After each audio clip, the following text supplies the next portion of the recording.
So we're standing in front of our title image for the Russländer exhibit at Mennonite Heritage Village. And this is an image that we chose very strategically because it shows a very significant point in time.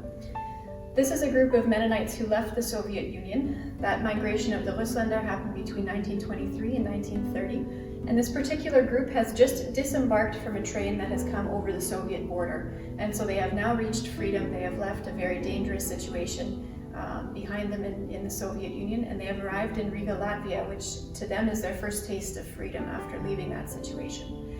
And so the story behind this image is that this group of immigrants had an impromptu worship service as they arrived in Latvia.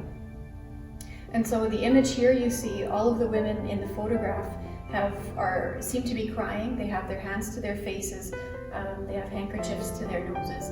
The men have their hats removed. You can see they sort of have, some of them have their hands folded and their heads bowed. It's a very sacred moment that we get to experience here in this photograph.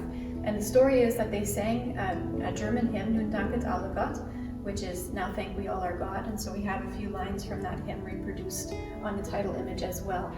It's just a very evocative image of people moving from something that was a terrible situation for them and fleeing to the unknown. And in history, when we look back on history, we always come at it from the perspective of knowing how things turned out. And I think that's something that we need to reconsider about history. The people in this photograph didn't know how things would be turning out. And so they were really stepping into the unknown, leaving a terrible situation behind and fleeing as refugees, but really not knowing what would await them in Canada.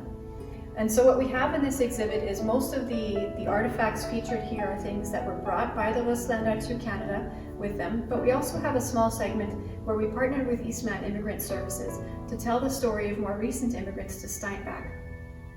We did that because we want to take this history of the Russländer that is about 100 years old and put it alongside more contemporary history to show that these themes are still relevant for today, that the Russländer experience is a story that is very intriguing about the Mennonite past, but it is not unique to Mennonites. People are still coming today to Canada with stories of leaving everything behind, fleeing for their lives, not bringing very much with them, not knowing what will await them in Canada.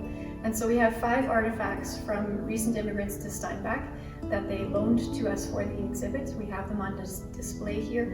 And those artifacts talk about what it feels like to leave home. If you think in a very human sort of a way, what does it mean to leave family and friends behind, to not know whether you'd see them again? They also speak to arriving in Canada and the great unknown and the reasons why people chose to come to Canada and leave everything behind. So these images that we partnered with, these artifacts from Eastman Immigrant Services, partnered together with the Russländer artifacts, show this 100-year-old history is still working itself out today. And hopefully when people visited the exhibit, it would get them to temper their expectations too of what Mennonite history is and how it actually plays out today, still today, with people groups who are arriving in Canada today.